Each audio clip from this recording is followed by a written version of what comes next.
Достор, мен бүгін мынау шамалдуу балыкчыдамын.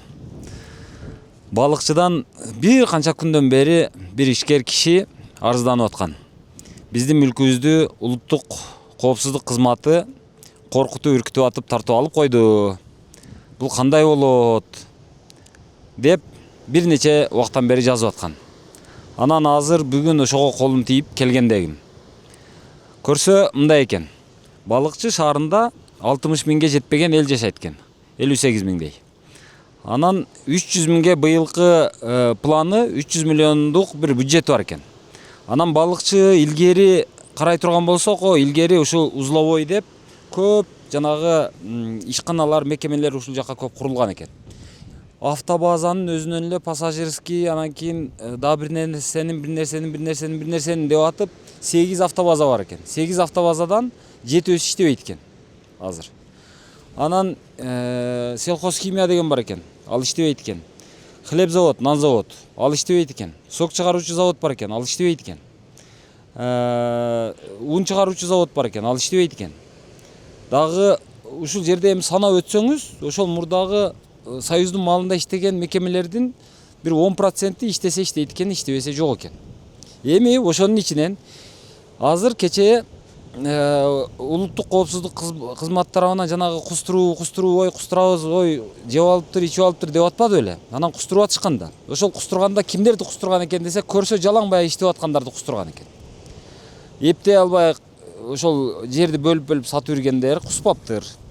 Же болбосо азырга чейин таштап койгондор куспаптыр. Кессең кимисинен кан чыгат деп карап туруп, кичине ирденип калган, кичине ошол мекемени жоготуп жүрбестен аны мындай андан ары иштетип алып кетип аткан кишилерди кустурган экен. Ошондой кишилердин бирөөсү 60 деген киши экен. Мына ушул жерде автобаза бар экен, ошол автобазаны менчиктештирип алган экен 5 гектар жери менен. Анан бир нече мындай бир имараттар бар экен. Ошол имараттар менен. Эми мурдагыдай ал автобаза мурдагыдай өзүнүн функциясын аткара албай калган. Биринчиден зарылчылык жок, экинчиден өзүн актабайт. Үчүнчүдөн эми ал инфраструктуранын бардыгы жоюлган. Анан булар эмне кылышкан? Булар баягы автобазанын өзү айтып берет азыр. Азыр түшүнгөнүмө караганда автобазанын балансында, мурда мекеме ишканалардын балансында ар биринин өзүнүн бала бакчасы, өзүнүн санаториясы, өзүнүн пионер лагерлери, өзүнүн жатаканасы, өзүнүн поликлиникалары, жана башка ушундай инфраструктуралары болчу эле, өзүнүн үйлөрү болчу эле. Ошол үйлөр көбүнчө ошол мекеме ишканалардын балансында калып калган. Азырга чейин бербей жүргөндөр дагы бар. Булар айтып атат: биз бала бакчаны өткөрүп бергенбиз мамлекетке, поликлиниканы өткөрүп бергенбиз мамлекетке, лагерди өткөрүп бергенбиз мамлекетке. Үйлөрдү ошол мурда жашап аткан, ошол автобазада кызмат кылып аткан ошо жумушчулардын бардыгына үйлөрдү өткөрүп бергенбиз дейт. Жатаканасы бар экен, аны өткөрүп бергенбиз дейт. Кыскасы бардык нерселерди өткөрүп бергенбиз дейт. Болгону ошол автобазанын өзү негизги жери болгон ошол 5 гектар жердеги мынауга окшогон мынандай эски имараттар бар экен. Мына жакта ошолорду алып калганбыз дейт. Эми бул жерде азыр бир жерине сок ушул баягы көлдө не көп өсөт, алма менен өрүк көп өсөт. Ошол алма менен өрүктү кайра иштеткенге сок кылып чыгарганга деп бир сок чыгара турган цех ачышыптыр. Анан un чыгара турган дагы бир тегирмен ачышыптыр. Достор, Нуркелди курулуш компаниясы Жалал Абад шаарында бир эле учурда 3 турак жай комплексинин курулушун бирдей куруп баратат. Бирөөсү мисалы Эверест элиталык турак жай комплекси. Мунун жеринин документи, курулушунун документи бардыгы бүткөн, бардыгы бар. Курулуш болуп атат. Андан сырткары Аленур 2 жана Аленур 3 турак жай комплексинде дагы маселе ушундай. Эми Аленур 1 турак жай комплекси бүтүп өз убагында адамдарга тек паспорты берилип, азыр адамдар жашап атышат. Бардыгыңыздарга үй кут болсун, насип кылсын. Бар болуңуздар. Эми ошол un завод менен ошол сок завод деп коелу. Ошол экөөнү булар ошол автобазанын ичиндеги имараттарга жайгаштырышкан, ошону иштетип кетип атышкан. Андан сырткары булар өзүнчө башка адамдардан колдон, мамлекеттен эмес, түз мамлекеттен эмес, колдон менчиктештирип андан колдон колго өткөндөн кийин дагы бир ишкананы сатып алган экен, бир жерди. Анысына ошол нефти база кылып, бая танкерлерди коюп, жанагындай шестерналарды коюп иштетип атса, анысын да калып коюптур.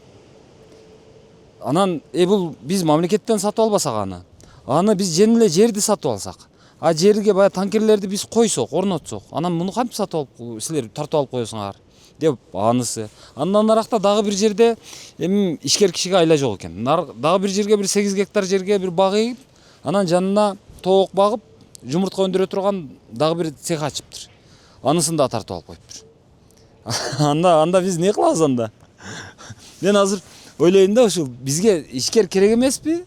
Ишкер керек эмес болсо анда ачык айталы. Бизге ишкерлер керек эмес. Ишкерлер силер душмансыңар. Биз ишкерлерди жек көрөбүз. Силер ишкер болбошуңар керек. Силер мамлекеттен дайыма көз каранды болуп, мамлекеттин ошол алдында баягы мамлекетти сагалап гана жатышыңар керек десеңер, анда ишкерлердин баардыгын анда жок кылышыбыз керек, кырышыбыз керек. Аларды баягы 37-жылдардагыдай кылып, аларды репрессиялашыбыз керек. Алардын мүлктөрүн тартып баардыгын алышыбыз керек. Тегиз. Тандалма кылбай. Анан жалаң баягы илгери жанагы Союздун малында мүлктөрдүн баардыгын ээлеп, азыр эч нерсе кылбай, эч кимге бербей, же өзү иштетпей, же бирөөгө иштеткенин бербей, ээлеп жаткан кишилерге тийбесек, алардын мүлкүн албасак, анан алардын мүлкүн ал кантип алгансың, сен ошол малда кайсыл акчага алгансың, сен ошол малда кайсы кызматта тургансың, андан бери эмне ушул жерде эмне кылдың, канча салык төлөдүң деп сурабасак, анан иштетип аткан кишини эле анан ызылдатып барып ошонун мүлкүн тартып алып койгонго аябай аракетти кылыппыз. Кыскасы азыр көрүңүздөр, мен телефондо түшүнгөнүм ушул. Азыр өзү айтып берсин азыр. Азыр газоблоктун бекем же бош экенин билиш үчүн биз бир эксперимент өткөрөбүз. Машинаны айдап туруп кайра жылдырып коесузбу? Мына газоблок, ушул оштон чыккан газоблок. Чыкты, бышты, мына жерге коюлду. Мына азыр чоң ушундай оор жүктөр ташыган машина. Айдай бериңиз эми. Айдай бериңиз. Мына ол ось толугу менен ушул газоблоктун үстүндө турат. Бул керек болсо мына дөңгөлөктү дагы көтөрүп турат. Эми өзүңүздөр элестетип көрүңүздөр. Мына бардык нерсесин эске албаганда дагы мына остун өзү, мына дөңгөлөктү кармап тургандын. Жөн эле айтайын, мына дөңгөлөктүн өзү жок эле дегенде бир 80-90 килограмм чыкса керек, өлдү дегенде. А мына ось өзү бир жок эле дегенде 1 тонналык нерсе. А мунун үстүндө жүктү караңыздар. Бул бош азыр. Бош болгондо дагы ушуну көтөрүп атат азыр. Эми ушуну биз айтып атабыз. Бул газоблок бош экен, бул эзилип кетет экен, жүктү көтөрбөйт экен, бир нерсе ийилсең кармай албайт экен деп атабыз. Андай эмес туугандар. Мына жаракат кетиби? Жок, сынган жок, эзилип калган жок, отуруп калган жок. Болгону мына ушул эң жүк көп түшкөн жер бир аз нагрузкада бычыйып деформация болгон. Болду, башка эч нерсе болгон эмес. Автоинстранс 1995 жылы январда приватизация болгон. Ошол убакта Автоинстранстын болгон мүлктөрү баары тең оценка жасалган. Анын ичине кирген пионерский лагерь, детский сад, пункт отдыха шоферов. Бул жерде логистический центр ачтык. Азыр каркас турат, аны өзүңүздөр карап көрүңүздөр.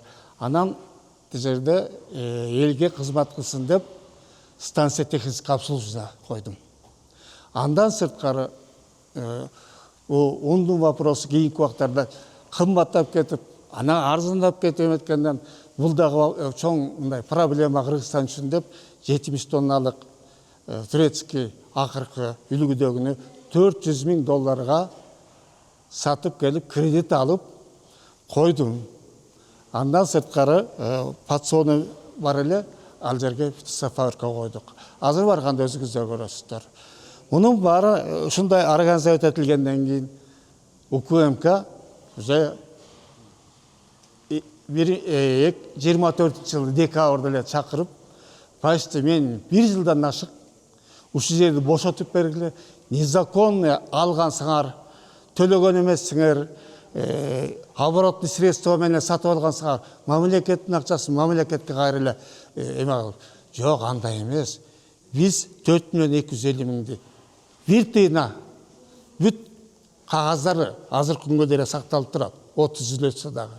Аны көрсөңүздөр болот. Мен 4 миллион. Бул следствие жүргөн убакта көңүл да бурган жок. Ошол убакта бул Кыргызда көрө албастык көп бизде. Монда иштеп аткан кишиге эч качан жакшылык жасабайт. Менин артыман жазып жүрүп 2-3 томдук акты проверкалар бар. Прокуратуранын 7-8 проверкасы өткөн. Баары тең жазылып турат. Из-за отсутствия состава преступления. Мен ошол материалдын баарын УКМКга көргөздүм. Бирок булардын кийиз казык жерге кирет дегендей үстүнөн команда болуп атып камап баштады. Менин ден соолугум начар болгонуна байланыштуу, жүрөгүм операция болгон, жана ушул жакты иштетем деп жүрүп. Сахарникмин. Сахарым 16-17 менен жүрөм. Мени охот кылды. Отургузабыз деп, аягында менин диагнозумду көргөндөн кийин, бул үй бүлөдө ким отургуш керек деп туруп, менин келинчегимди алып барып отургузушту.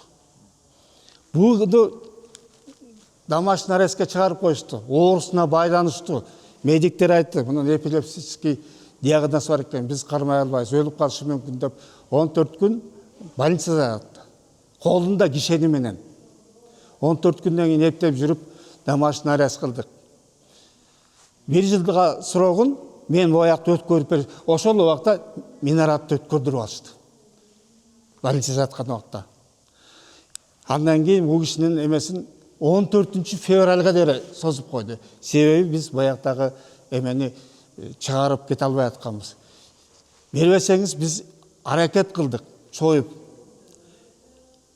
Мен 31 декабрда кол коюп бердим. Кол койбосом тиги кишини алып барып кайра камамак. Мына өзүңүздөр билесиздер, түрмөдө эмне деген кишилер өтүп кетти. Күнөөсү жок, бейкапар кишинин баары өтүп кетти. Ошол ушундай кайталанбасын. Кийин элдин алдында, балдарымдын алдында мен эмем калбасын деп келинчегим үчүн, үй бүлөм үчүн баарын бердик. Мына азыр отурабыз. Билбейм, азыр бул жерди кандай кылып иштетерибизди билбейбиз. Жер жок. Муну көчүрүш үчүн средство керек. Канча деген средство? Мен аны кайдан алам азыр? Баарын өлтүрүштү. Мен жылына акыркы убактарда 24-30 миллионго дера налог төлөчүмүн. Азыр мына 4 ай 5 ай болду. Андай налог мамлекетке түшпөйт. Бул жерде 120-130 киши иштечү. Анын баары бош калды. Мына УКМКнын жасап аткан иши. Билбейм, кайсы барып эмне кылышты. Мына азыр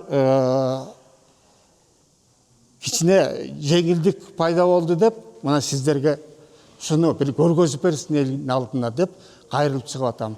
Азыр мындай чыгып карап көрүңүздөр. Бул жерде ундун зданиясы калды. Мен аны оборудование кредиттен бул жер Автоинстранс кредитте турган, бошотуп бер кредитин жап дегенден айлам кетип. Болор болбос суммага саттым дагы кредитти үйүмдү коюп, калган кредиттин баарын төгүп бердим. Азыр үйүм кредитте турат. Ошол сатылып кеткен эчтеке түшпөгөн предприятияны үйүмдү койдум. Анан азыр тияка барганда да өзүңүздөр көрүп көргөзөбүз го, ошондо дагы сүйлөшөлүк. Бул жердин акыбалы ушундай. Бул жерде жери 5 гектар. Биринчи линияда турабыз. Азыр билбейм, бул жерге фонду государствого айтыптыр, бул бактарды сугарып кой десе, тийбегиле, жакында строительдер келет деп. Жакында строительдер келсе, бул зданиянын баарын снос этет дагы, бул жерге башка бир мамлекетке жаккан ипотека болобу, же башкасы болобу курулушу мүмкүн. Эгерде мамлекетке перерабатывающий предприятиялар керек болсо, ушул жерди наоборот калтырыш керек болчу. Көлдөн биз 1,5 миң тоннага дери алмалабыз.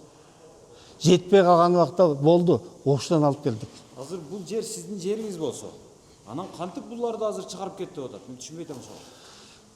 Биз жазып бердик да. Бизди камап, жанакындай энебизди камагандан кийин мен балдарым айтты. Сиздин да ден соолугуңуз начар. Мамамдын да ден соолугу начар. Бул жерди өткөрүп бериңиз. Сиздердин аманчылыгыңыздар керек. көрүп атпайсызбы тиги түрмөдөн эмне болуп чыгып аткан өлүктөрдү деп. Ошон үчүн мен 31 декабрда кол коюп бердим. А Минаратты болсо бул киши тиякта жатканда кол койдуруп алышты. Барып неберебизге доверенность берип, ошол жака алып бардырып туруп, ошол жерден больницадан кол койдурушту. То есть байбичеңиз. Байбичеңизден. Бул беспредел булардык. Ошондо азыр сизде эки мүлкүңүз болсо, экөөнү тең. Экөөнү тең өткөрүп бердик. Экөөнү тең өткөрүп бердик. Азыр жанагы кече президент чыгып айтты го. Ишкерлерге тийбегиле, калыс карагыла, тергөөлөр калыс жүрсүн деп айтты го. Анан ошодон бери өзгөрүү барбы? Кайрадан мисалы сиздер кайра сотко берип көрдүңүздөрбү ошону? Андай азыр өзгөрүү жок. Биз даярдап атабыз. Аны апелляция даярдап атабыз. Бирок сот кандай чечет? Аны азыр билбейбиз. Бирок алардын жазап аткан, жазган эмелерин окусак, биздин төбөт ачыбыз тик турат да. Мисалы үчүн, аукционго чыгып, аукциондон сатып алган нерсени дагы через 3-чү киши болсо дагы тартып алышты. Эч караганда жок. Булардын тартып алганын эле эң негизгиси ушу камоо менен эле. Бул баягы эсирдин убагындагы 37-жыл келген да бизге. Андан да жаман болгон. Кишини атпаганы менен бүт предприятиялардыкын тартып алган. Бул жалгыз менде эмес. Мындай Кыргызстандан эсептеп көргөндө миңдеп саналат. Мунун аягы эмне менен бүтөт? Мен башым жетпейт. Биздикин кайтарып береби деген үмүт менен турабыз. Мына Моорекини арендага алалык десек, айына 600 000 төлөгүлө дейт. Биз Минсельхозго бардык. Небере Минсельхозго кирип, көрүнгөн кабинетте жүрүп, кичиртип бергиле, мен кайда алып барам десе, Минсельхоз государствого жазыптыр. Государство ответин бериптир. Бул биздин азыр колубуздан келе албайт. Муну кичирейтиш үчүн биздин руководстволор кезигиш керек, министрлер. Ошол обсуждение кылгандан кийин чечип беребиз деп. Биз коюп атабыз, моуну бир годовойун бир 200-300 000 кылсаңар төлөй алабыз. А так айына 600 000 деп кайдан алабыз? Бул жердеги сокторубуз өтпөй атса, өткөргөнүн өзүнүн баасы менен өткөрүп атсак. Белгисиз да муну. Мына президент жакында айтты. Бизде экспорт 70%, импорт 30%. Биз ошону 50 кылсак жакшы болот эле деп. Эгерде ушул предприятие иштеп турса, азыр иш жүргүзүп атабыз.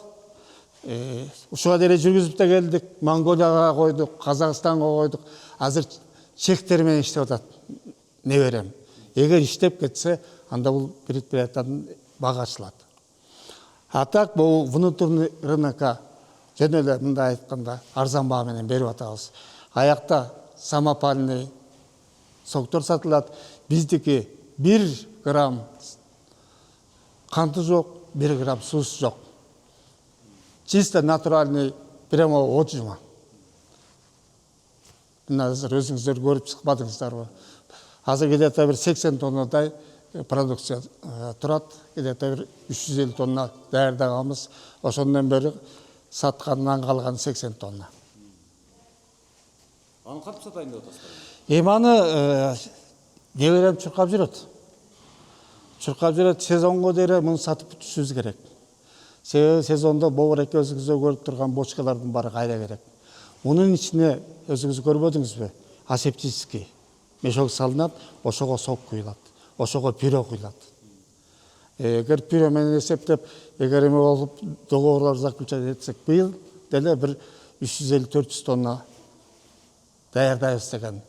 Эгерде чечилип калса, ушул жерде калсак, а калбай калсак, билбейм, элдер кайса алып барат өзүнүн продукциясын. Биз эмне кылып иштейбиз? Муну кайра тургузуш үчүн бул оборудованияларды өзүңүздөр көрүңүздөр. 250 000 келген оборудование. Мен аны кайса алып барып коем? Аны тургузуш үчүн канча деген средства керек? Айлабыздан ушу сиздерге кайрылып атабыз. Шуну эл билсинчи деп. Эл көрсүнчү. Бизге кандай заман болуп, ошолорду кандай өткөрүп атабыз азыр башыбыздан деп. Мен ойлойм, эгер президентибиз туура көрүп, туура чечим чыгарып, соттор, ушуну көрүп аткан соттор баары бир сотко барабыз. Туура чечимин чыгарып берет го деп ойлойбуз. Себеби ушер 95-жылы 31 жыл болду. Менчикте иштеген. 31 жылда жанакынча текшерип келип эле ошолордун баары тең эмне жаап койгондой, алардын баштары экөө эмес да. Алар да реально текшерди да. 10 жыл текшерди ушерде. Өзү негизи Акаевдин маалында өзү богушогон мекемелердин бардыгын мажбурлап, чиновниктерди мажбурлап атып саттырган да өзү. Саткыла менчиктештирди. Бул эми ошол убакта өзүңүздөр билесиздер, бүт байланыштын баары тең Советтер Союзу боюнча ыдыраган. Бияка горючий материалдар, резина, аккумулятор, запчасть деген келбей алган. Акаев деле муну көрүп, билип туруп, муну единственный способу приватизация деп приватизацияга кетирген. Менчик болсо ошол менчиктеги киши эптеп алып калар, сактап калар деген ой менен. Мына ошол убакта приватизация кылдык. Жанакы 300 машина приватизация болгон. Ошолордун баарын ээлерине бердим мен. Ээлерине берип, акцияларын сатып алдым. Арзан бердим. Себеби ошол 300 машинеге мен иштеп албайт болчумун. Ар бир өзүнүн жанын өзү бассын деп. Анан кредит алып туруп, Кытайдагы машиналарды алып, бульдозер, погрузчик алып, Кумтөргө иштеп кичине бобрекил зданияларды жанакы эмелердин благодаря Кумтөр алдым. Эми алып аттым, кредит алып аттым, анан чекесинен Кумтөрдөгү түшкөн акча менен кредитти жаап аттык. Кумтөргө эмне кызмат көрсөткөнүңүздөр? Кумтөрдө дамба деген бар. Жана азыр ичине эме толуп турбай, бир 100 тонна деген. Ошону нарасып өткөнгө самосвалдарды алдык. Анын самосвал жүктөгөн погрузчиктерди алдык. Андан сырткары мусор деп койчу. Кумтөрдөгү мусордун баарын биз чыгарчубуз, тазалап. Ошол 2 программа менен иштедик. О жердеги парк 5 гектар баары кирген болчу. Биз анын баарын тең өткөрүп бердик. 2000-жылга бери баарын өткөрүп бердик. Андан сырткары военизмдик колонна бар болчу 12%. Аны да общий эмеге киргизип койгон, приватизационный материалга оценкага. Бирок 2000-жылы 75-76 машинаны толугу менен өткөрүп бердим. Мындайча айтканда, автотранспорт 4 миллион 900 миң ошол кездеги эмени төлөп бердик. Муну төлөп бергенде коллектив менен өзүмө 17% барын төлөп бергенден кийин 2000-жыл жанакындай өткөрүп бергенден кийин бизде 4 миллион 250 миң калган. Азыр ушу 5 гектар. Ошол 5 гектарды кийинки убактарда транспорттордун уже элдерди сатып алып транспортко иш жок болуп бара баштаганда мен ушул автотранспорттун территориясына бул элдин өстүргөн продукциясынын баары өтпөй калганын баары чирий баштаганда эмне кылыш керек деп бул производственный корпусту мен эмеге тургуздум. Соокту переработка, ошо алым өрүктү переработка кылган. Биз жылына bir 350 тонна сок даярдайбыз. Это 1000ге жакын тонна жанакы некондиционный алманы переработка кылабыз. Андан сырткары абрикос, пюре чыгарабыз. Бул соктун өзүбү же соктун концентратыбы? Соктун өзү. Биздин азыр өзүңүздөр көрүп көрүп, бул катуу болсо бул эме, пюре. Абрикостун пюресі. Бул ценный продукт. Буга азыр Европа коюп атат, биздики өзү чыгат сухой веществосы 12 деп, сахарность.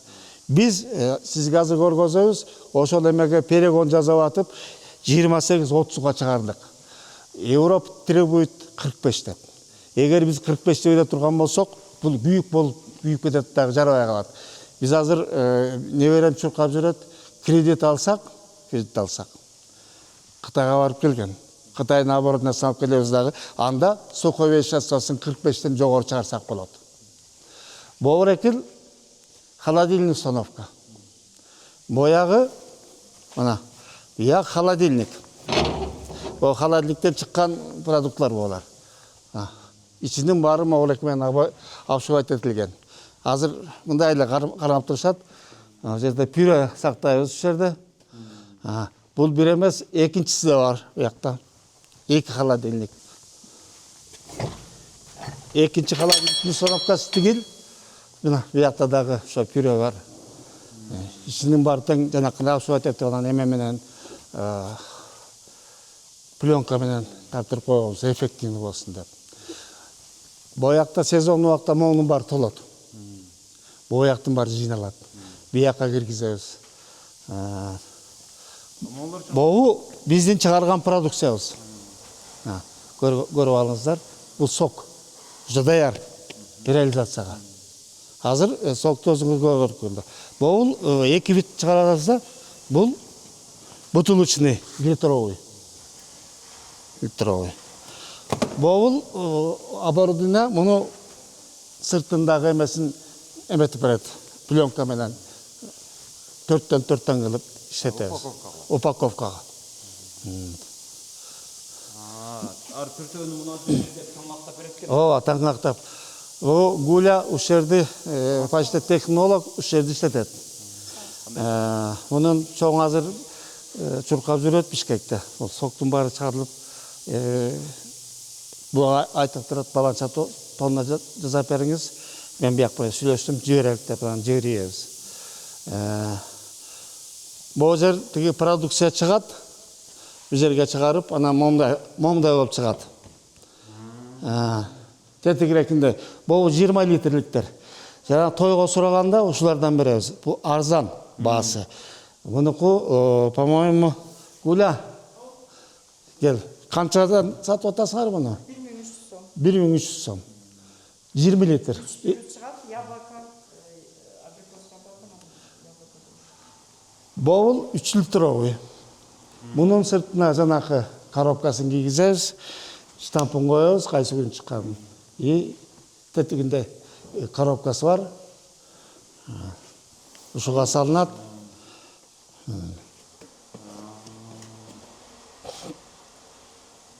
Жана капкагына мунуну ичине салып туруп эле. Ушундай эле салынат да. Ооба, ушундай жок. Мун ылдый жагы менен салынат да. Гуля көргөзүп берчи. Болду, эми түшүндүм. Мына бул жерде эмеси бар. Кранчик чыгат бул. Кранчик чыгып турат. Азыр.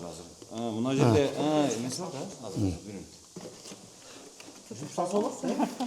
Ооба, ошондой салынат. Ушундай салынат. Бекет ручка там. Анан ручкасы өзүнчө. Ручкасын дагы кийгизип коет дегенде. Ошондо бул эгерде коробкасы менен болсо канчадан сатылат? Жөн коробкасы жок болсо канчадан сатылат? Канчадан? Азыр вайналарга 250 сомдон кетип атат. Так розница 250. 3 литр. Ошондо 1 литри 800 сом болуп калабы? Ушундай болот го. Ошондо жылына канча өндүрүшүсүздөр? Көлөм, жылдык объем. Жылдык аягын 350 тоннага чейин өндүрүп атабыз. Бул азыр реализация таппай турган убагыбыз. Эгер таба турган болсок, биз 600-700га чыгарабыз. То есть ага өзүңүздөрдүн кубаттуулугу Жетет. Себеби сезондуу убагында экинчи смена кое беребиз. Булар бир эле смена иштейт. Азыр көрүп көрүңүздөр бул соктон хош дейп. Иши көрөлү. Ооба, атайын ким турасыңар, ишип көргүлө. Натуральный тачка. Пастеризация. Бул жерде 1 дагы сахар, 1 грамм да сахар. 1 грамм суу жок. Жөн эле ошону эле сыгып эле чыгарганда Сразу туз кетет пастеризация. 87 градусна. Азыр бунун сухой веществосы 12 показатели. Азыр сизге көргөзөм. Муну азыр Европа менен сүйлөшүп атат. Мунун эмесин сухой веществосын 30га 35ке чыгарып бергиле деп. канча адам иштечү ушул сокту чыгарыш үчүн? 10 канча? 10 Азыр 6 киши иштейт, сезон убагында 12-16 кишиге чейин. Бұл бір сменада. Егер де 2 смена болса, бір 40 кіші істейді да. Шоферларыңарды есептеп өтесіңар, заготовкаңарды. Бұл екен цех. Бұл австрийский оборудование. Жерден азыр тияқты барып көресіз. Аяқтан алма, приемка жасайды, жуып, тазалайды. Жерден сортировка қылып, анан бұл выжимать еткен аппаратурасы. Анан сок бияққа келеді. Основной рөлді бұл ойнайды. Автоматически 3 литр десеңіз 3 литр қояды. 20 литр десеңіз 20 литр қояды. 1 литр десеңіз 1 литр, 0,5 десеңіз 0,5. Мына орек арбір емес. Пастеризация жасағанда 85 градусмен жасайды. Андан өтіп кетсе, соқтағы витаминден бары өліп қалады. 100 болғанда. Ошон үчүн витаминден бары 100% сақталып тұрады. Бұл екінші линия Қытайдан алғанбыз. Абрикосовый линия. Приемканы бұл алма. Абрикос. Бұл жерден приемка жасайды. Бұл жер данектерін шығараттағы пюрені бияққа береді. Анан пюрені абрикос тұқым біз сепаратор қайда бар. Сепараторменен тазалаймыз. Ал жаңағы абрикосын сыртындағы қауықтың барын алып қалады. Чистый пюре шығады. Ошол пюрені анан бұшырамыз. Аны азыр барғанда көресіз. Анан бияққа беріп, ол жақтан неме қыламыз да. Ушуга канча инвестиция салган жалпы? Буга доллар менен айтканда где-то 250 миңдей салдым. Бул жер приемка жасайт. Дарбаза ачылат, машиналар кирет. Бул жерге эмелер алмалар түшөт, абрикостор бул жерге түшөт, сырьёлар. Бул жерден под давлением воздух менен алмая аралашып жакшы жуулат. Ар жактагы столго берилет, ал жерде сортировкадан кесип туруп, сыгып, ар жагын көрүп өтүңүзбү. Жана абрикосту бышырганда биягын ачкыла.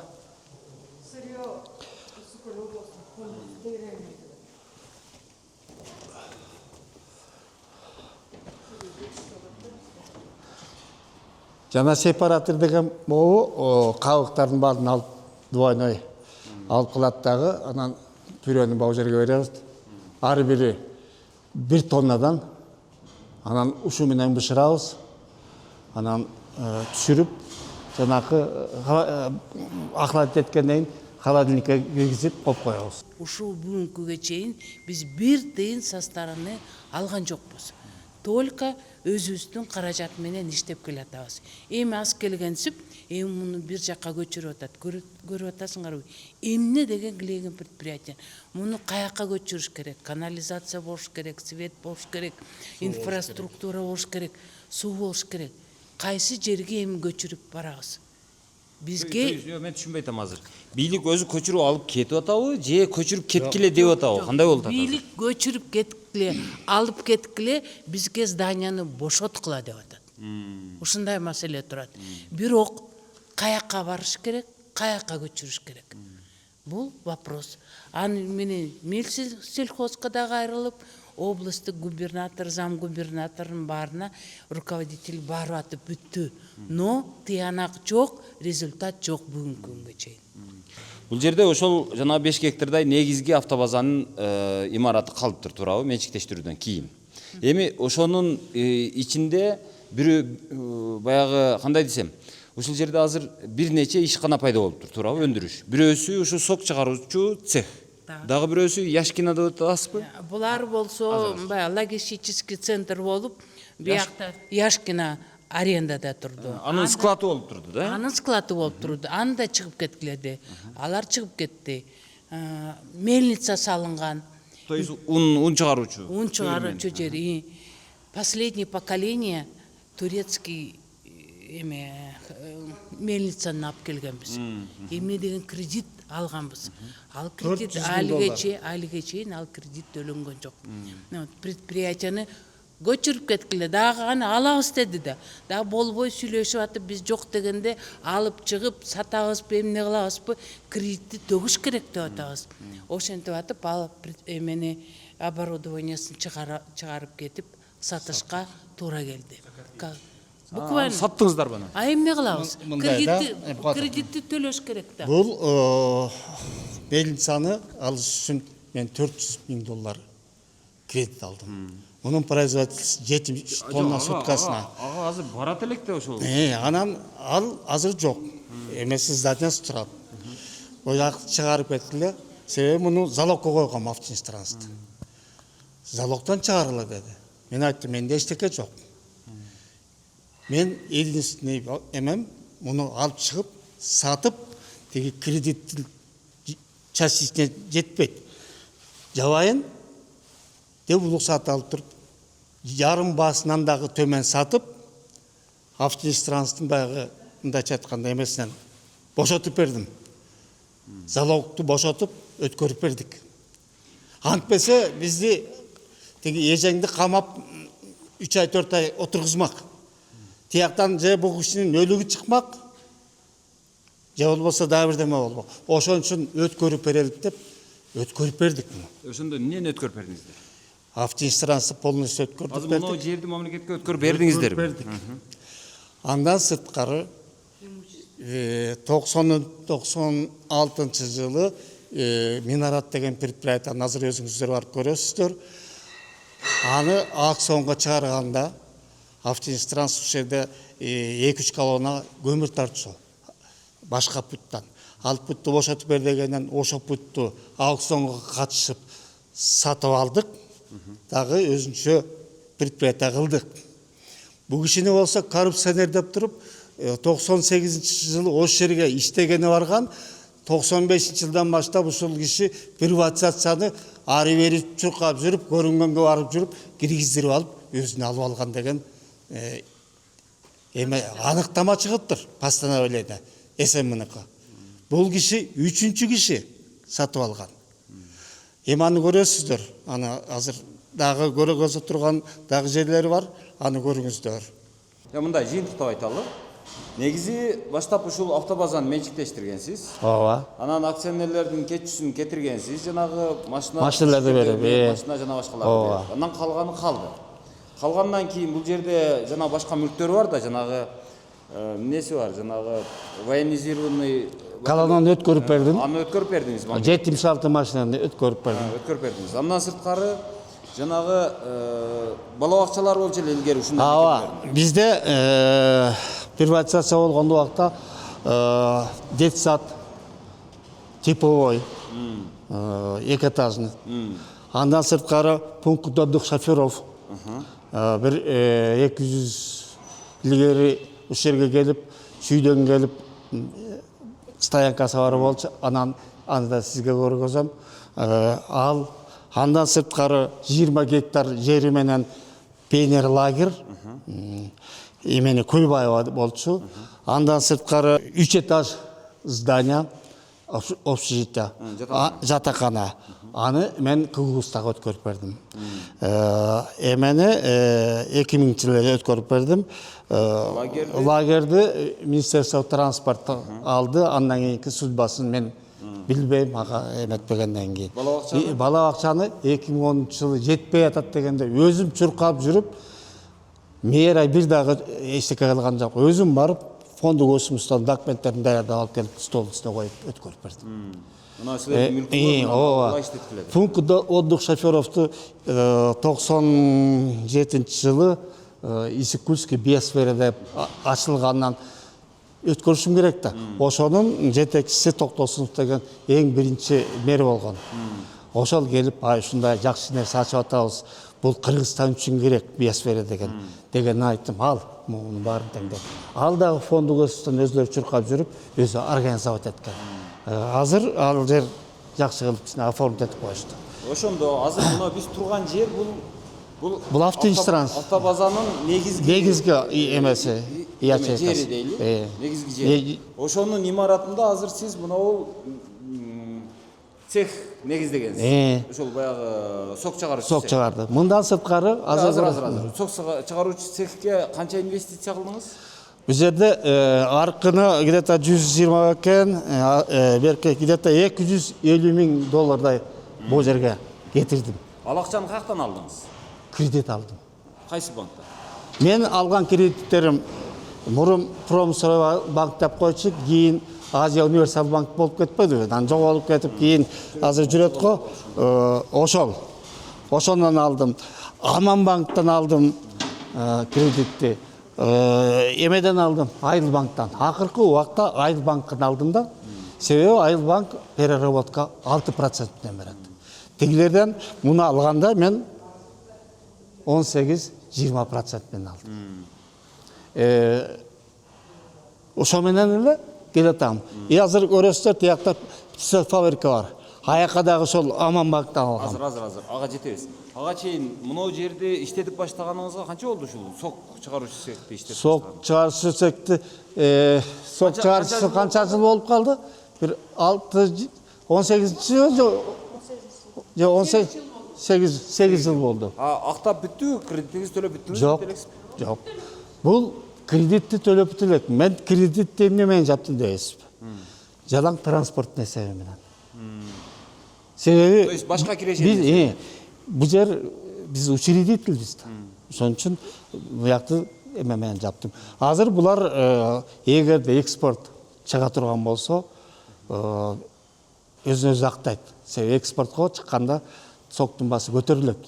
Азыр болгон 250 сом. Аякка чыкса где-то 500-600 сом болот. Жанакы береме. Азыр бир упаковка. 3 литрлик экен. 3 литр. 3 литр.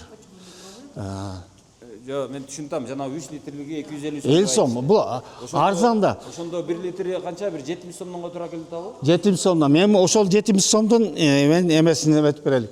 Эмеден канчадан аласыңар? Элден. Жок, 30 канча аласың пакетте.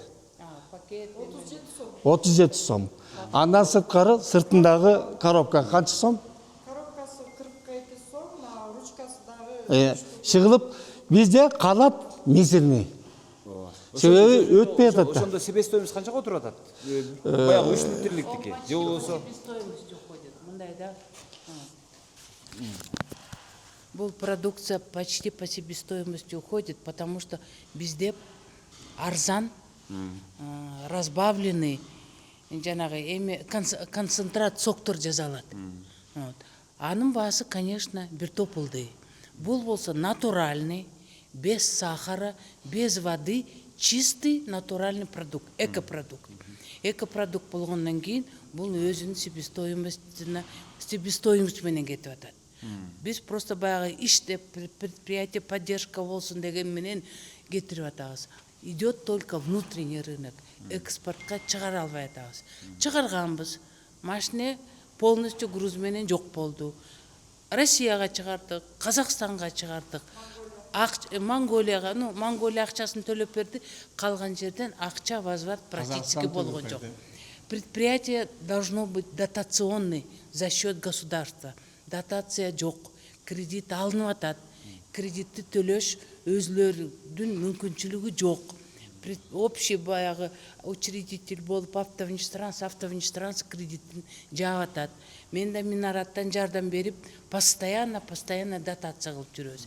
Эми үчүн предприятияны уюштурдук, и ошо иштесин деген ой менен элге, особенно в сезон, абрикос жерде жатып калып атат. Алма жерде жатып калып атат. Биздин балыкчынын тегереги тияга айыл, бияга айыл, балыкчынын ичи бүт элдер азыр абрикос тиккен. Ошол урожай өлбөсүн деп, жок дегенде элдер ошо жасаган эмгегинен пайда таап калсын деген эме менен кармап жүрөбүз канча жылдан бери. Губернаторго бардык, Минсельхозго барды руководитель. Результат жок. Бул деген Минарат деген мекеме, нефтебаза плюс автозаправочный станция.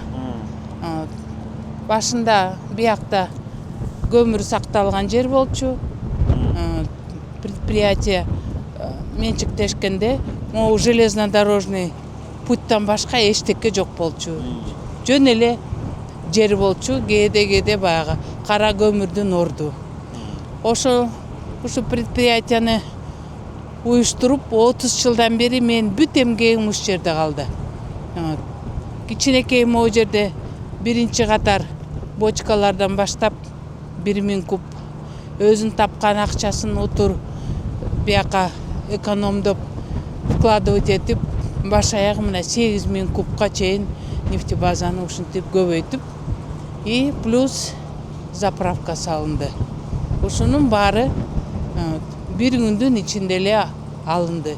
Сен муну туура эмес приватизация кылып алдың, өзүң дедирип мени, хотя мен 3-чү кишимин сатып алган.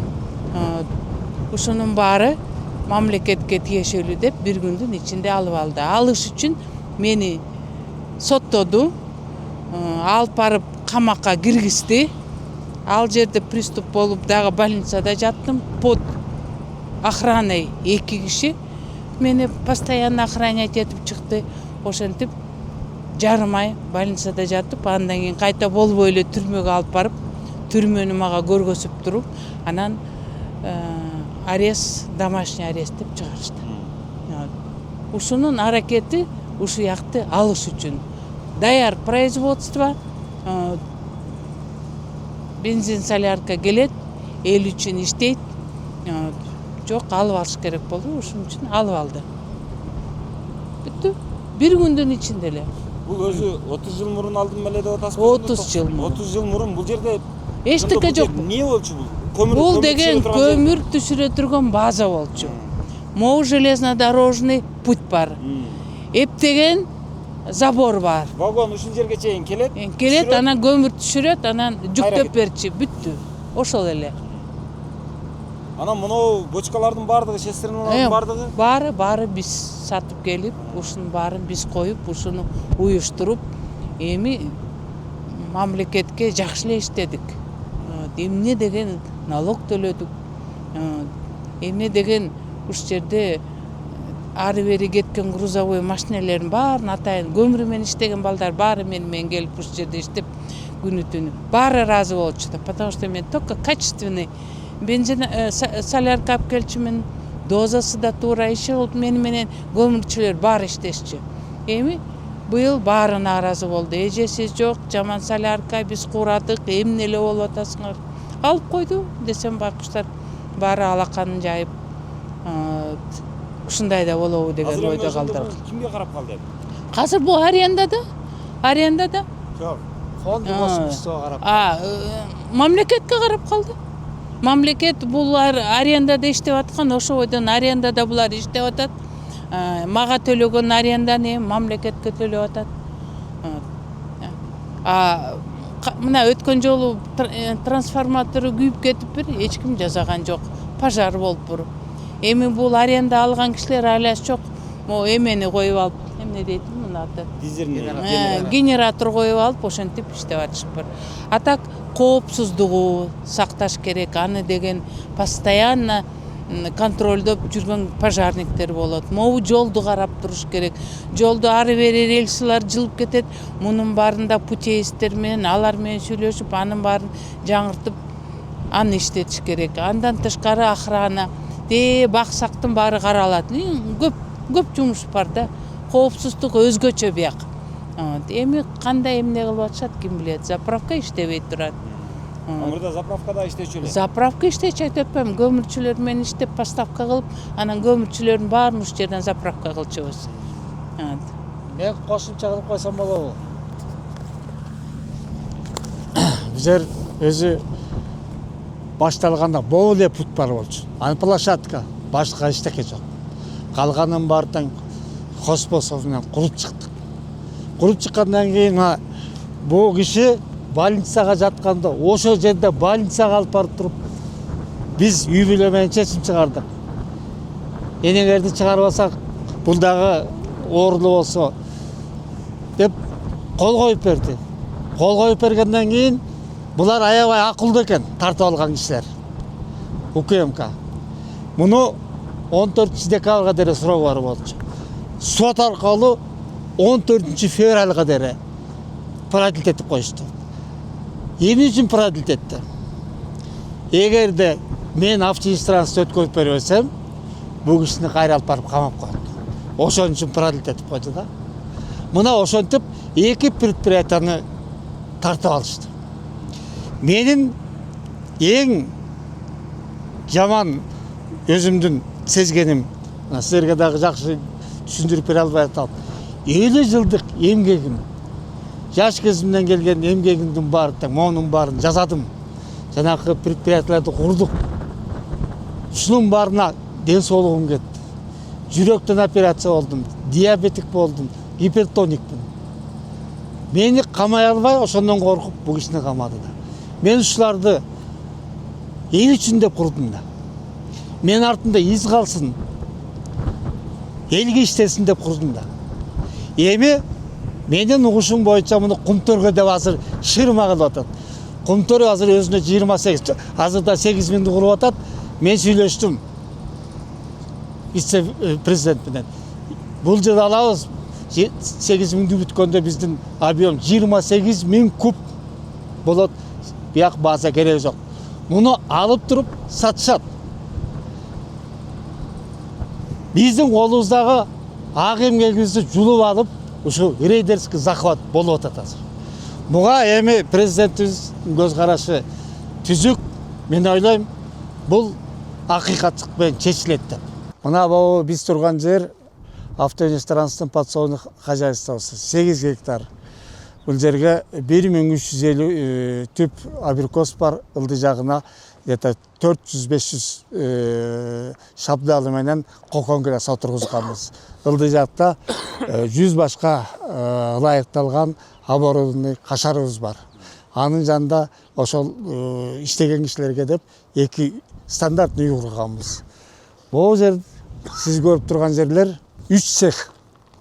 2 цех 30 миңден 60 миң баш жумуртка берчи тоoko, 1 цех балапан, суточный балапан алып өстүрөбүз чай. Азыр тартып алгандан кийин, иштетпей койгондон кийин бир эле цех иштеп атат. Азыр арендага алалык десек 1 миллион 700 коюп койду. 12 миллион силер налог төлөп өттүрсүңөр, жердин арендасы деп биз көрбөгөн расчет менен 12 миллион да. Муну мэрия өзү коюп алып сатам деди. Арендага берем деп. Муну эч ким албайт 1 миллион 700 менен. Муну ким иштетет? Ошо менен азыр висячий состояние турабыз. Аны азыр көрсөңүздөр кирип сектен болот. Бул жерге дагы азыр мамлекетке өткөнбү бул жер дагы? Эми бул жерде мындай да. Мен жерди бер дегенден эле жерди бердим экен десем, алар имуществону кошуп коюптур да. Азыр имущество бул өзү АВТ Агро деген предприятие. Анан ошон үчүн биз силерге имуществосун менен берип атабыз 1 миллион 700 деп. Азыр муну соттошобуз. Себеби муну мен кол койгондо акционерлердин согласиясы жок койгон. Азыр бул спорный. Мына өзүңүздөр көрүп атасыздар, бул жумуртка тияктан автоматически чыгат. Бул линия эмен линиясы, Кытайдын линиясы. Монун ичинде азыр канча баш? 22 миң баш тоок турат, тууп атат. Ошол жерде сорттойт. Бул жумурткандагы 4 түрү болот. Ошо 4 түрүнө соттолуп чыгат. Биякты көрүп көрүңүздөр.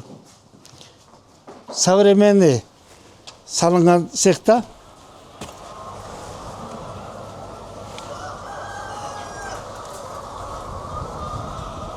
ушул жерге 40 миллиондой стройкасы менен кетти. Линия ана эмеси менен. Ол жерде суу турат, автоматический поилка, автоматический сборка. Тигил цехти иштеткен жокпуз, себеби аренда чечилбегенден кийин иштетпей турабыз. Эже сиздердин айлыгыңыздар канча? 20 миң? Бул жерде эгерде 36 киши иштечү. полный иштеп атканда. Азыр биз жерде азыр 12-14 эле киши шоферлор менен. Бир цех калды. Так 3-8 чечиле бала подъездчу, анан экинчи жумуртка берчү цех. Алдагы 30 миң, 60 миң. Биз жерде ветеринарный врач, механики, исполнительный директор, анан сборкада жүргөн аялдар. Намоонун баарын тең кичинекей машинага тартып Бишкекке алып барып өткөрөбүз.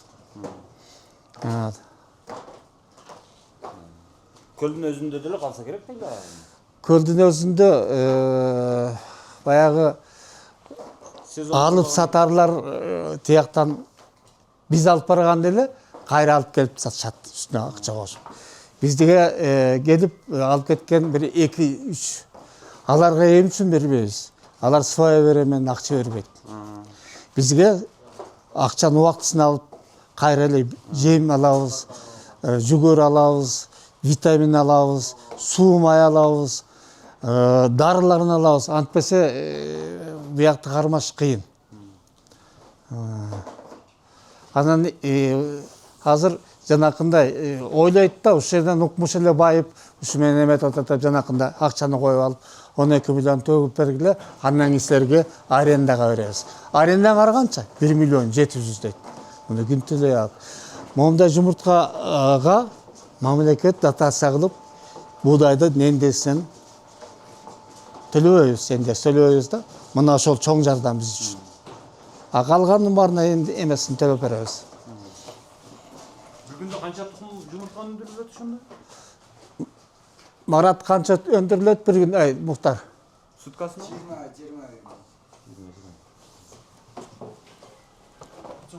Баардыгы туубайт экен да? Жок, азыр Мисалы 22 миң боло турган болсо, ошонун баары туубайт экен да? эң пиковый 92-95%ке арам чыгабыз. Андан кийин бир 2-3 ай өткөндөн кийин ал процент түшө баштайт. Где-то бизге 62-58% болгондо уже выгодасы жок болуп калат. Бул жака канча акча салынган? Бир 40 миллион, 42 миллион кетти. Мунун акчасын каяктан салгансыз? Муну кредит алдык. Кредит алып, кайра чекесин жаап, ошо менен келатышат. Мына жакында эле кредитим бүттү. Мына 2 айга да жетти элек. Последний кредитим бүтүштү. Бул кредитти эмеден алгам. Агробанктан. 6% менен. Азыр ошол өткөрүп берген мүлктөрүңүздү айтып берсеңиз, өзү негизи баланста сиздерде жатакана, бала бакча, 300дөй үй, андан сырткары жанагы биосфералык жанагы мекеме. Адан детский пионерский лагерь. Анан поликлиника. 6 сос объект бар экен. Ооба. Мен ушул сиз берген суроого мындайча төмөндөгүчө жооп берем. Ушунун баарын мындайча айтканда талантпай, билиндирбей өткөрүп бердим. Исеккүлскү биосферага 98-жылы өткөрүп бердим.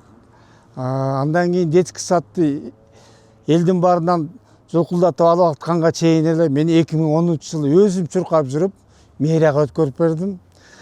Бул сиздер көрүп турган 3 этаж общежитияны Кугустага 2000-жылы өткөрүп бердим. Анан 2000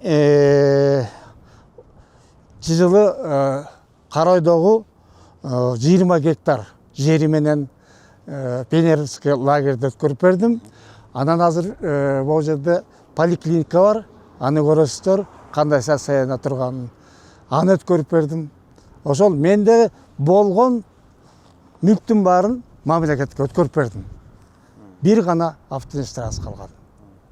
Анан автоинстранс азыр көрдүңөр канча деген малый предприятие куруп, ошо менен сактап турам. Ошонун баарын ушуну иштетип, налог төлөп турсам дагы, элге иш берип турсам дагы, мындайча айтканда басып алышты да. Незаконный басып алышты. Незаконный дегеним эмне? Келинчегимди камашты. Анын ден соолугу жакшыраак деп. Меники ден соолугум начар эле, жүрөк, сахар, гипертония. Ошо менен кыстап туруп келинчекти минаратты өткөрдүрдү. Андан 31 декабрда элдин баары жаңы жылда тозабыз деп жүргөндө автоинстрассқа барып кол коюп бердим. Себеби мен кол койбогон соң 31 күнү жаңы жыл тостурбай туруп келинчегимди алып барып кайра камамак. Ошондой болбосун деп өткөрүп бердик. Бул жагында эмне бар? Бул жер илгери Советтер Союзунун убагында бул зал толтура станок болчу. Анын баарын чыгарып, шаарда мындай спортивный эчтеке жок болчу ал убакта. Биз ушунун баарын чыгарып, оңдоп, түздөп, ковёрдун баарын салып, бул жердин баарына спортивный инвентарь толтура болчу. Мына буга жерге ответственный тренер койгонбуз. Бизди жанакынтип тартып алган убакта мунун баарын алып кет деп тиги келинди заставить этип, ошо тренер бул жердеги станоктордун баары чыгарып кетти. Анча-мынча калыптыр. Мына ким Рыскул ушул жерде тренер болуп иштеген. Бул жер токарный цех болгон деп атасызбы? Токарный цех болгон. Саламатсыздар. Сиз иштетчү элеңиз. Ооба, мен иштетчүмүн. Кандай шарт менен иштетет экенсиз? Мен башында 60 пайке ушул балыкчынын тургундарына пайдам тийсин деп, мага башында бекер залды берип, бекер иштетчүмүн. Андан кийин свет суусуна 5000 сомдон төлөп койчумун, болду. А так муякта көп балдар, аялдар, кыздар келип иштеттим. Көбүнчө проблема со здоровьемда азыр сколиоз, после авариялер, анан көбүнчө аялдарда проблема аз, бизде жок да. Мындай жакшы эч нерсе жок. Бул жакта бүт оборудованиялар бар болчу, анан айла жоктон чыгарып кеттик да. 2 саат убакыт берген, бүт чыгарып кеттик. Азыр жок, мен данный время ар кайсы жакта жүрөм. Бизде мындай зданиялар аябай кымбат, но бизде кымбат болгону менен мен анда акчам жок да, анчалык кымбатка алганга. Бирок ошол ушундай. Токтор, азыр мен түшүнгөнүмө караганда бул имарат мына ушул автобазанык. Анан сиз мындан ижарага алгансыз. Бирок ижарага алгач акча төлөбөй иштетип атты. Вообще акча төлөгөн жокмун да. Анткени 60 пайке сен бутуңан туруп ушундай балыкчынын мен эме элдерине жардам болсун, жөн эле бекер эле иштей бер деп башында 3-4 жыл бекер иштедим. Мен 2018ден баштап иштедим. Андан кийин свет суусуна гана төлөп аттыңыз. Свет сууга эле төлөп То аттым. есть анан мына тренажерлордун бардыгын өзүңүз алып келгенсиз. Сиз ишкерсиз. Ооба. Муну элдерге кандай шарт менен берчүсүз? Элдерге шарт менен эмес, мен өзүм иштетчүмүн да. Элдер келгенде мындай бекер ойношобу же кандай акча төлөп? Жанагы өзгөчө балдар бар, эне аталар ушул жактан бекер келип ойночу да, бекер. Мисалы үчүн алардан мен акча албайм. Мисалы үчүн рак оорулар бар, азыр кичине ден соолугунда же болсо акча каражаттар жоктор, в основном мага эч кимге айтпайм, только бекер киргизип коем да. Бул жер өзү мындай алганда фитнес клуб болгон экен да, туурабы? Тура. Бир айлык абонемент канча болчу? Абонемент эмес, мен өзүмдүн услугам деле алып иштечүмүн да. Негизи только өзүмдүн услугам кошо иштетем. Мен көп кишини да киргизбейм, только проблема со здоровьем барлар менен эле ошол алам, алып келем, иштетем, болду да. А так мындай зданияны көп киши киргизбей эле, только проблемалары барлар. Мен өзүм услугам менен 4000. Бир абонемент, Жакшы. Мен услугам менен. Эме Ыдырыс мырза, бул оборудованиялардын бул жердеги чыгарып кеткен оборудованиянын баарын биз сатып бергенбиз, автоинстранс. Биз сатып бергенбиз. Мен ушул жерди сактап калайын деп эле баарын Рыскүлгө тапшырдым. Азыр үйдө жакка чыксаңыздар, аяктан да көрөсүздөр. Аякты да мындай айтканда свет, бул жерге суу деле көп кетпейт, светке гана 5000 сом айына төлөп койчу. Калган оборудованиянын баары тең автоинстранстыкка. Анан жанакындай алып чыгарып кеткиле деп заставить эткенде мен Рыскүлгө айттым. Мен муну алып да кете албайм, чыгарып да кете албайм. Сен специалистсиң. Сен алып кет. Сен кийин использовать эт. Акчаң болсо берерсиң, колуңа тийсе. Аны эми бир эле Кудай билет деп. Мына азыр калганы ушул. Азыр үч жакта чыксаңыздар дагы көрөсүздөр. Ошентип ушунча мүлктүн баарын чачып жүрүпсүз да? Эмне кылам? Тетигинтип келинчегимди қамап жатса СИЗОда қайда барам мен? Мүлік байлық деп атып 9 баланың енесі. Бірден болып кетсе, обалы кімде? Менің мойнымда қалады. Ошон үчүн тараттым. Бирок муну создавать этиш үчүн эме деген средства, эме деген денсаулык кетти меники. Мына бул жер административный корпус болчу. Мына өзүңүздөр көргүлөр. Шуну эме деген средства коротуп жасадым. Бул автоинстранстын жетекчилери 52 жылдан баштап иштеген директорлор. Мына мен бул жерден мындайча айтканда ушу автоинстранстта мына Кулматов Ринат Сатаевич деген 64 жылдан 67 жылга дейин иштеген Ош обкомунун биринчи секретары болуп иштеген киши. Ал убакта Баткен, Ош, Жалал Абад баары эле бир Ош областы болчу. Мына өзүңүздөр көрүп атасыздар. Бул жерде эми тартып аласыңар да. Бул жерде аборт эткенбиз, абортундарын чыгарыптыр. Бул жерде аялдар келип заниматься этчү. Бул жер актовый зал болчу. Бүт кайра оңдоттум. Үстүнөн тамчы тамгандын үстүнүн баарын жаптырдым. Бүт терезелерин жаңгыртып, мындай эмени коюп, ушунун баарын жасадым. Мына тетиги зеркало эмне деп, зеркало. Тиги жактагында көрдүңүз ого зеркалосын. Бул жерде теквондо болчу. Бул жерде эмеси бар болчу. Балдардын күрөшкөн эмес. Мына. Анда чыгарды мына. Голый калган эме. Сонун спортивный комплекс болчу. Бул жерде тренер отурат. Өзүнчө кабинет. Ар жагын массасын кылдырган. Ушунун баары автоинстранс средствосы менен тургузулган эле. Мунун баары тең жок болуп атат азыр. Мынтип отурса кайда барабыз? Мындайча айтканда разорение кылды да. Предприятие жоголуп атат азыр. Эгерде ушунун баары кайра келе турган болсо, акырындап тиги кимден кайра алып тренерден кайра восстановить этсек болот бизер. А так өзүңүздөр көрдүңүздөр кандай ремонттолуптур. Кандай жасалган. Мунун баарын тең эл үчүн, балыкчынын эл үчүн деп жасадым мен. Балыкчыда негизи иштеп аткан имараттарга караганда иштебей аткан имараттар толтур экен. Мисалы мынау балыкчыда ушул un заводдун имараты дешет. Дайыма көлгө келгенде ушул имараттын турганын көрөм. Ушул ойдон турат. Эч өзгөрүүсүз, эч качан иштегенин көргөн эмесмин. Ушул 2005 жылдан бери мен көлгө анча-мынча келип баштасам, ушу 2005 жылдан бери ушул жерге адам киргенин дагы көрбөйм, чыкканын дагы көрбөйм, үстүнөн бир түтүн чыкканын дагы көрбөйм. Жөн эле турат. Мисалы, ушул деле мамлекеттик болсо керек. Мамлекет өзү иштете албай атпайбы? Буга окшогондо. Же болбосо бир жекеменчик бирөөнүн балансындадыр. Турат жөн эле. Азыр өзүңүздөр уктуңуздар, көрдүңүздөр. Негизинен ушундай. Башка сөз жок, кошумча алымча жок.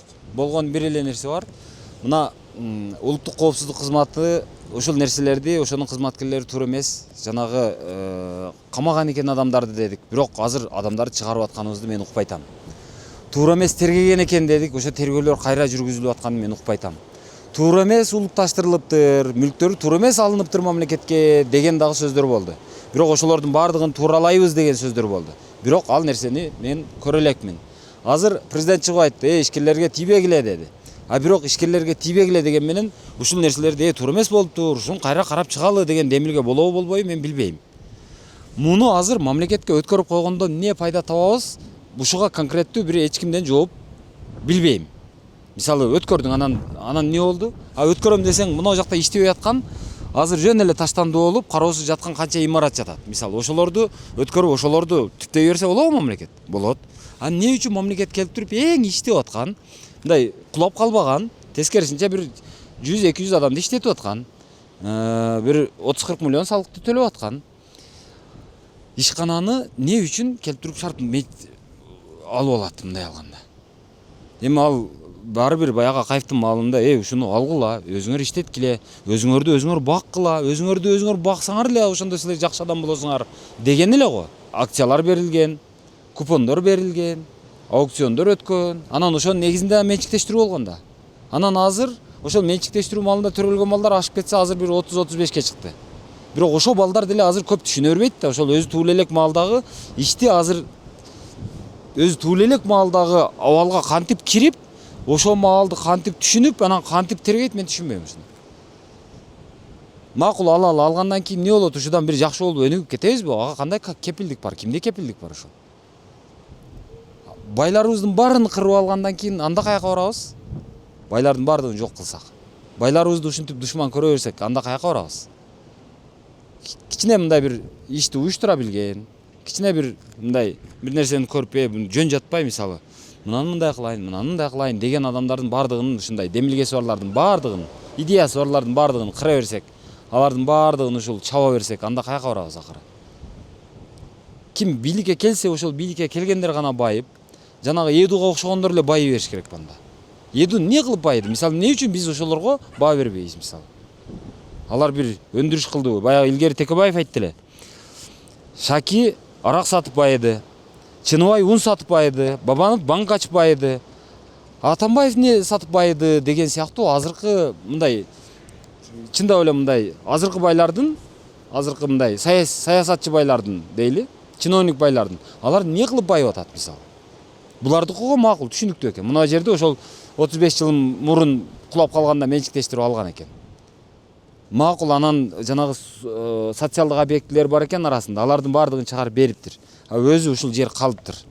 Анан аны азыр эптеп иштетип атыптыр. Жакшы. Жөн байып кеткендерчи.